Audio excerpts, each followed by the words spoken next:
My family said I was unemployed, living poorly, and completely lost, so I quietly built my own empire and made them cry with one cold move. The intervention was scheduled for 3 p.m. on a Sunday because apparently that's when dreams go to die in the Harrison household. I walked into our family's formal dining room to find them all assembled like a tribunal. Mom at the head of the table in her pearl necklace and disappointed expression. Dad adjusting his reading glasses with that particular mixture of concern and condescension. My older brother Trevor in his perfectly pressed polo shirt and his wife Amanda clutching her designer purse like it might shield her from my apparent failure. "Sit down, Victoria," Mom said, gesturing to the chair they'd positioned directly across from everyone else. "The defendant's chair. We need to talk." I'd seen this coming for months. Ever since I'd moved into that modest studio apartment downtown and started driving my beat-up Honda instead of the BMW Dad had bought me in college. Ever since I'd stopped asking them for money and started showing up to family dinners in jeans instead of the business casual they expected from their investment banker daughter. Well, former investment banker daughter, at least that's what they thought. "Victoria," Dad began, removing his glasses to clean them, his signature move before delivering bad news. "We're concerned about you. It's been 8 months since you left Goldman Sachs, and frankly, we're not seeing any progress." Trevor leaned forward, his expression a perfect blend of brotherly concern and superiority. "Tori, we know you're going through something. The quarter-life crisis thing, we get it, but you're 29 years old. You can't keep floating around pretending to be some kind of entrepreneur." "The stuff you're doing on your computer all day," Amanda chimed in, her voice dripping with barely concealed disdain. "Day trading or whatever, that's not a career, that's gambling." I almost laughed. Day trading, if only they knew. "We've been patient," Mom continued, her voice taking on that tone she used when I was 12 and had tracked mud through her pristine kitchen. "But enough is enough. This family has a reputation to maintain. When people ask what my daughter does for work, I shouldn't have to make excuses." "What exactly do you think I do all day?" I asked, genuinely curious about their perception of my life. "Honestly," Trevor shifted in his chair, getting comfortable for what was clearly going to be a lengthy explanation of my failures. "We think you're depressed. You barely leave that tiny apartment. You dress like you're still in college, and you drive a car that's older than some of the interns at my firm." "You used to have such potential," Dad added, his voice heavy with disappointment. "Summa cum laude from Wharton, top of your class at Goldman's training program. You were on track to make managing director by 35, and now look at you." Mom gestured vaguely in my direction. "Living like a graduate student, spending all day staring at computer screens, refusing to network or even update your LinkedIn profile." Amanda nodded vigorously. "Trevor's been asking around. His connections at Goldman say you haven't even been applying for positions. It's like you've given up entirely." The irony was almost too much to bear. They thought I'd given up when in reality I'd never been more focused in my entire life. While they'd been worrying about my LinkedIn profile, I'd been building something they couldn't even comprehend. "So, here's what's going to happen," Mom announced, clearly having rehearsed this moment. "We've set up interviews for you at 3 different firms." Dad pulled some strings. "I don't need—" "Yes, you do." Her voice cut through mine like a blade. "Victoria, we're not asking, we're telling. You're going to interview at Merrill Lynch on Tuesday, JP Morgan on Thursday, and Goldman wants you back. They'll start you as a VP if you can prove you're serious." Trevor pulled out a folder. Of course, he had a folder, and slid it across the table. "I've taken the liberty of updating your resume. Obviously, we've had to get creative with the employment gap, but we're calling it independent financial consulting. We've also found you a proper apartment," Amanda added, producing her phone to show me listings. "There's a beautiful 2-bedroom in Dad's building, much more appropriate for someone of your background." "The Honda has to go," Dad said flatly. "I'm not having my daughter drive around town in a 15-year-old car with a dent in the bumper. There's a BMW dealership right by the office. We can go tomorrow." I stared at them all. These three people, who thought they knew exactly what was best for me, who had reduced my entire existence to a series of problems that needed their solutions.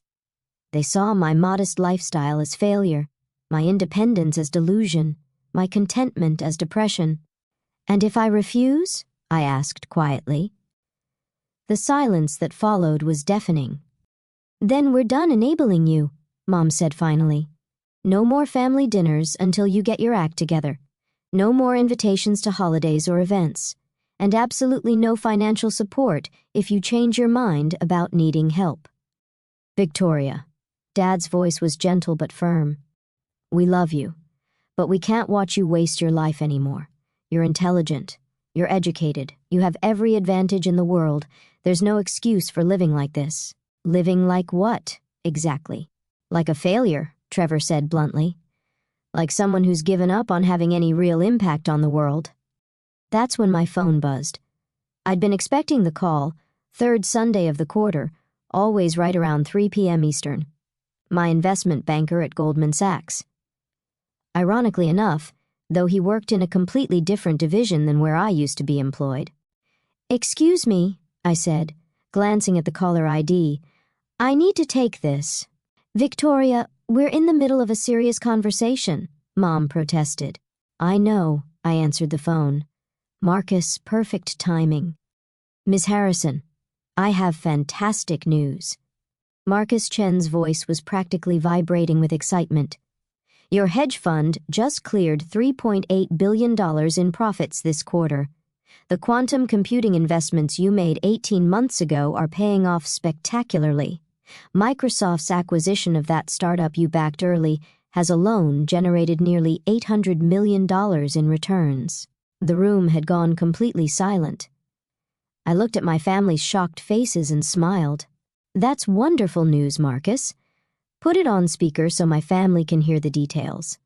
"Of course, Ms. Harrison. Your fund, Apex Capital Management, has officially become one of the top 10 performing hedge funds in North America.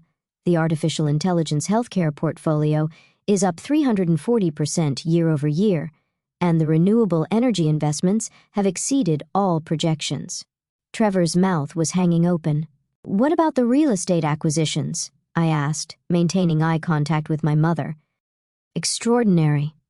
The commercial properties in downtown Chicago are now valued at $1.2 billion, and the Manhattan portfolio has appreciated 85% since you purchased it. Oh, and congratulations on the Forbes 30 Under 30 feature coming out next month. They called you the most innovative hedge fund manager of the generation." Amanda's designer purse slipped from her lap and hit the floor. "Marcus, can you remind me of our current assets under management?" "Absolutely.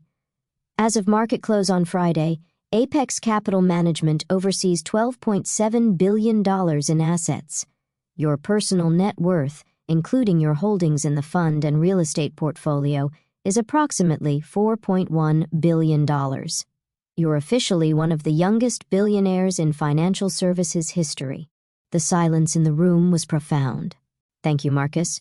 Email me the quarterly report, and let's schedule a call tomorrow about the biotech opportunities we discussed." "Will do, Miss Harrison. Oh, and the Treasury Secretary's office called. They'd like to schedule a meeting about your proposal for sustainable banking regulations. Apparently your white paper on cryptocurrency integration has caught their attention." "Perfect. Have Sarah set something up for next week?" I hung up and looked at my family. Dad's glasses were fogged up. Mom's pearls seemed to have lost their luster. Trevor looked like he'd been hit by a truck. "So," I said casually, settling back in my chair, "what were you saying about my wasted potential?" The folder with my updated resume sat unopened on the table between us. "Victoria?" Mom's voice was barely a whisper. "I don't understand. How? When did you start a hedge fund?" "About 2 years ago, right around the time you all started worrying about my career trajectory." I pulled out my phone and showed them the Apex Capital Management website, complete with my photo and biography. Turns out that gambling Amanda mentioned, I'm pretty good at it. Trevor finally found his voice. $4 billion. You have $4 billion. Give or take. The markets fluctuate. I shrugged. Though I should mention, Trevor, that your firm, Williamson and Associates, they're one of my clients. I've been managing about $200 million of their pension fund for the past 18 months. Your boss, Mr. Williamson, speaks very highly of my work. His face went from pale to green. But how? Dad asked, still struggling to process the information. How did we not know? How did you hide something this big? I didn't hide it. You just assumed that because I wasn't living the life you expected, I must be failing. When I moved into that studio apartment, it's because I wanted to stay focused and avoid distractions. When I started driving the Honda, it's because I believe in living below my means. When I stopped asking for money, it's because I was making my own. Amanda was staring at her phone, clearly having Googled my name. You're actually famous. Forbes, Bloomberg, Wall Street Journal, they've all written articles about you, the mysterious fund manager who came out of nowhere. I nodded. That's what they called me, though I suppose it was only mysterious to people who weren't paying attention. Mom looked like she was going to cry. Victoria, why didn't you tell us? When? During the quarterly family dinners, where you spent the entire time asking when I was going to get a real job? Or maybe during the phone calls where you worried about my concerning lifestyle choices. I kept my voice gentle but firm. Mom, I tried to share what I was doing. Remember last Christmas when I mentioned the quantum computing investment? You told me I was playing with money I couldn't afford to lose. We were trying to protect you, Dad said weakly. From what? From success? From independence? From proving that your way isn't the only way to build a career? Trevor was still staring at the website on my phone. The real estate portfolio. You own half of downtown Chicago. Not half, about 15%. Though I am in negotiations to acquire the building where your firm has its offices. I smiled at him. Don't worry, I'm not planning to raise your rent. Family discount. The intervention that was supposed to save me from my failures had turned into something else entirely. My family sat in stunned silence, trying to reconcile the daughter they thought they knew with the billionaire, hedge fund manager sitting across from them. The BMW, Amanda said suddenly. You could buy a fleet of BMWs. I could, but I like my Honda. It's reliable. It gets good gas mileage, and it reminds me that wealth doesn't have to define how you live. I looked around the table at each of them. That's something I learned watching all of you, actually. How unhappy expensive things can make you if you're trying to impress people instead of being authentic. Mom's perfectly composed facade finally cracked. Victoria, I'm so sorry. We were so worried. I know you were, and I understand why. From the outside, my life probably did look concerning, but maybe that's the lesson here, that success doesn't always look the way we expect it to. Dad cleared his throat, his business instincts finally kicking in. Victoria, this is extraordinary. I mean, truly extraordinary. But why the secrecy? Why not include your family in your success? Because it wasn't about you, I said simply. For the first time in my life, I was building something that was entirely mine. Not Victoria Harrison, daughter of Robert Harrison, the real estate developer. Not Victoria Harrison, sister of Trevor Harrison, the corporate lawyer. Just Victoria Harrison, hedge fund manager. But we could have helped, Trevor protested. We have connections, resources. Trevor, in the last 2 years, I've had dinner with 3 Federal Reserve governors, advised 2 Senate committees on financial regulation, and been personally thanked by the president for my economic recovery proposals. I think I'm doing okay on the connection front. The magnitude of what I'd accomplished was finally sinking in for all of them. The Forbes 30 Under 30, Mom said slowly. You're going to be on the cover. Next month's issue. The article focuses on how I've revolutionized sustainable investing. I pulled up the preview on my phone. They called me the conscience of Wall Street, which is ironic considering you all thought I had abandoned Wall Street entirely. Amanda was furiously typing on her phone. Victoria, there are articles about you in the Financial Times, The Economist. How did we miss all of this? Because you stopped paying attention to what I was actually doing and started focusing on what you thought I should be doing. The room fell quiet again as the full weight of their misjudgment settled over them. Finally, Dad spoke. "Victoria, can you forgive us? We thought we were helping, but clearly we were being parents." I finished. Overprotective, slightly overbearing parents who love me and want what's best for me, even if your definition of best needed some updating. Trevor looked at the folder he'd brought, my revised resume carefully crafted to hide what he thought was a failure, but was actually the most successful period of my life. I feel like an idiot. Don't. You feel like a big brother who was trying to look out for his sister, even if your methods were a little heavy-handed. A little, Amanda laughed, and some of the tension finally broke. We staged an intervention for a billionaire. In my defense, Mom said, a small smile finally appearing on her face. You do drive a very concerning car for someone worth $4 billion. I'm thinking of upgrading, I admitted. Maybe something from this decade. Dad was studying the quarterly report Marcus had sent to my phone. "Victoria, these returns are incredible. How did you know to invest in quantum computing before anyone else was talking about it?" "Because I spent 2 years at Goldman watching everyone chase the same opportunities. I realized that the real money was in technologies that were 3 to 5 years ahead of mainstream adoption." I leaned back in my chair, finally relaxing for the first time since I had walked into the room. Plus, I had an advantage none of the other fund managers had, which was you all taught me to think long-term. Every family dinner where you talked about building generational wealth, every lecture about the importance of patience and strategy, I was listening. I just applied it differently than you expected. The irony wasn't lost on any of us. The values they'd instilled in me had led to success beyond anything they'd imagined, but because that success didn't look like their success, they'd missed it entirely. "So, what happens now?" Mom asked. "With us, I mean. Are you still willing to be part of this family after we've been so ridiculous?" "Mom, you're still my family. This doesn't change that, but maybe it changes how we talk to each other going forward." "Meaning?" "Meaning maybe next time you're worried about my choices, you ask questions instead of staging interventions. Maybe you trust that I'm capable of making good decisions, even if they're different from the decisions you would make." Trevor nodded slowly. "And maybe we celebrate your successes instead of trying to fix what we think are your failures. That would be nice." Dad was still staring at the numbers on my phone. "Victoria, I have to ask, do you need anything from us? I mean, clearly not financial support, but..." "Actually, yes." I smiled at him. "I need you to stop worrying about me.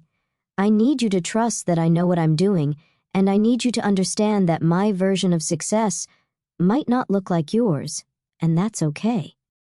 "Deal," Mom said immediately. "Though I reserve the right to worry about you for non-financial reasons, like whether you're eating enough vegetables and getting proper sleep. That's fair. Mother's privilege." Amanda was still scrolling through articles about me. "Victoria, there's a photo of you at some charity gala with..." "Is that the Secretary of Commerce?" "Probably. I attend a lot of those events." "Networking?" I winked at Trevor. "Turns out I'm pretty good at it when I'm not being told I need to network more." The afternoon that had started as an intervention about my failures had turned into something completely different. My family looked at me with new eyes, not as the disappointing daughter who'd lost her way, but as someone who had found her own way and succeeded beyond their wildest dreams. "One more question," Dad said. "The studio apartment. Are you planning to move somewhere more appropriate for someone of your stature?" I thought about my modest apartment with its single window overlooking the city where I'd spent countless hours building my empire while my family worried about my lifestyle choices. "You know what? I think I'll keep it. It reminds me of what's really important." I stood up, gathering my purse. Besides, some of the best work gets done in small spaces with minimal distractions. As I headed toward the door, Mom called after me. "Victoria, next Sunday dinner. Would you like to tell us about what you're working on now? I mean, really tell us." I turned back to look at them, my well-meaning, loving, completely humbled family. I'd love that, Mom. I've been working on something pretty exciting in sustainable agriculture technology. $4 billion is just the beginning. And with that, I left them sitting around their formal dining table, probably trying to figure out how they'd so completely misunderstood the daughter they thought they knew so well. The intervention was over, but our real relationship was just beginning.